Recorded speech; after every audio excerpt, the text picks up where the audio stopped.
নমস্কাৰ মই আছিলে বিনয় কাশ্যপ আজি আৰু এটা টপিক লৈ আহিছো যে ৰবি দেৱতা 11th হাউসত কেনেকুৱা ধৰণৰ প্ৰভাৱ দিব ডিউৰিং ট্ৰানজিট ঠিক আছে সব মনত ৰাখিব যে ৰবি দেৱতা 11th আৰু 12th হাউসত তেওঁলোকৰ কাৰকত্ব কমি যায় 11 12 হাউসত কাৰকত্ব কাৰ বাঢ়ি যাব যেনে বৃহস্পতি দেৱতা আৰু শনি দেৱতা তাত ৰবি দেৱতা কাৰকত্ব কমি আহে আজি দুটা টপিক আমি একেলগে স্টাৰ্ট কৰিম আমাৰ টপিকটো হল সান ট্ৰানজিট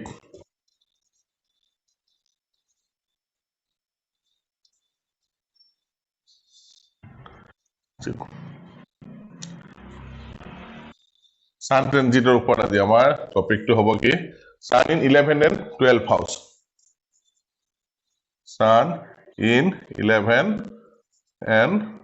12 হাউস ঠিক আছে ইয়াতে যেহেতু ৰবি দেৱতাৰ বেছি কাৰকত্ব নাই তো ইয়াতে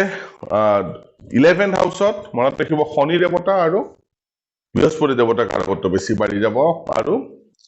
12th হাউসত বৃহস্পতি দেৱতাৰ কাৰকত্ব বেছি বাঢ়ি যাব এই দুটা ভাৱত ৰবি দেৱতাৰ ৰিজাল্ট নেগলিজিবল হোৱা দেখা পোৱা যায় যদি কাৰোবাৰ 11th হাউসত ৰবি ভ্ৰমণো কৰি থাকে চাব যে তেওঁৰ বৰ বিশেষ ৰিজাল্ট জাতক বা জাতিকাই নাপায় আৰু 12th হাউসত যেহেতু জলীয় দত্ত কালপুৰুষৰ কুণ্ডলী অন্তিমটো খৰচৰ ঘৰ আৰু ৰবি দেৱতাৰ ইয়াতো কাৰকত্বৰ সীমা বহুত কম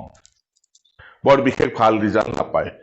বা ভালো নহয় বৰ বেছি বেয়াও নহয় ৰবি দেৱতাই 11 and 12 হাউসত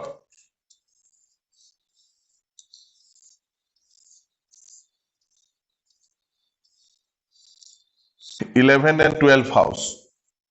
এই দুটা ভাৱত লগ্নৰ পৰা বৰ বিশেষ সুবিধাজনক ৰিজাল্ট ৰবি দেৱতাৰ পৰা আশা কৰিব নোৱাৰি কাৰণ ইয়াতে বৰ ভাল ৰিজাল্টটো জাতক বা জাতিকাই ৰবি দেৱতাৰ পৰা নাপায় বা নিগেটিভ ৰিজাল্টটো জাতক বা জাতিকাই নাপায় কিন্তু ৰবি দেৱতাৰ বাকি এটা লগ্নৰ পৰা দশম ঘৰলৈকে ৰবি দেৱতাৰ কাৰকত্ব ইয়াত চোৱা দৰকাৰ সপোজ কোনো জাতক বা জাতিকাৰ ৰবি দেৱতা 11 হাউসত ভ্ৰমণ কৰি আছে যে তাৰ পৰা বৰ ভয়ংকৰ ৰিজাল্ট ৰবি দেৱতাই দিব তেনেকুৱা নহয় কাৰণ কিয় এই দুটা ঘৰ এইটো ঘৰ হল গুৰু আৰু শনি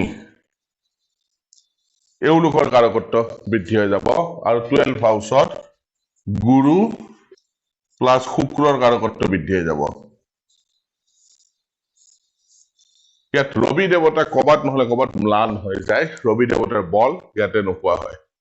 আপোনালোকেও চাব যে কুণ্ডলী এখনত যেতিয়া ৰবি দেৱতা 11 হাউসত ভ্ৰমণ কৰি থাকে যিমানখিনি ৰবি দেৱতা ট্ৰানজিটত দিব লাগিছিল সিমানখিনি ৰিজাল্ট জাতক বা জাতিকাক নিদিয়ে ৰবি দেৱতাই সেইটো কাৰণে যেতিয়া আমি ট্ৰানজিট চাম যেতিয়া লগ্নৰ পৰা 11 বা 12 হাউসৰ ৰবি দেৱতা যেতিয়া যাব তাত চাব ৰিজাল্টৰ পৰিমাণবিলাক আমি সঠিকভাৱে ল'ব নোৱাৰো বা একুৰেটলি ক'ব পৰা নাযায় যে ৰবি দেৱতাই এনেকুৱা ৰিজাল্ট দিব বা তেনেকুৱা দিব কাৰণ এই দুটা ভাৱত ৰবি দেৱতাৰ বল নোহোৱাৰ নিচিনা হয় ৰবি দেৱতাৰ বল নোহোৱাৰ নিচিনা নহয়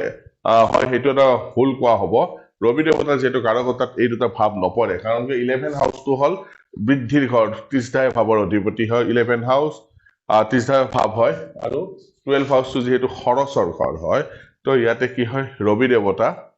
ৰিজাল্ট বিলাক দিওতে বৰ বিশেষ ৰিজাল্ট ৰবি দেৱতাই নিদিয়ে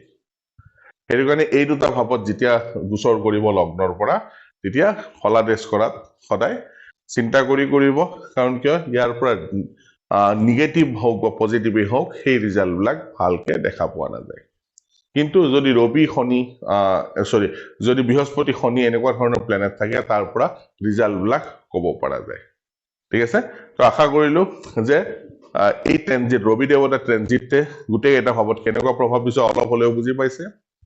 বা অলপ হলেও ইনফৰ্মেটিভ হৈছে এই ভিডিঅ' কেইটা এনেকুৱা সৰু সৰু ভিডিঅ' প্ৰায় আপোনালোকৰ সন্মুখত আনি থাকিম যদি মোৰ ভিডিঅ' চাই ভাল লাগে তেনেহলে লাইক কৰিব শ্বেয়াৰ কৰিব আৰু সাবস্ক্ৰাইব কৰিব নাপাহৰিব ধন্যবাদ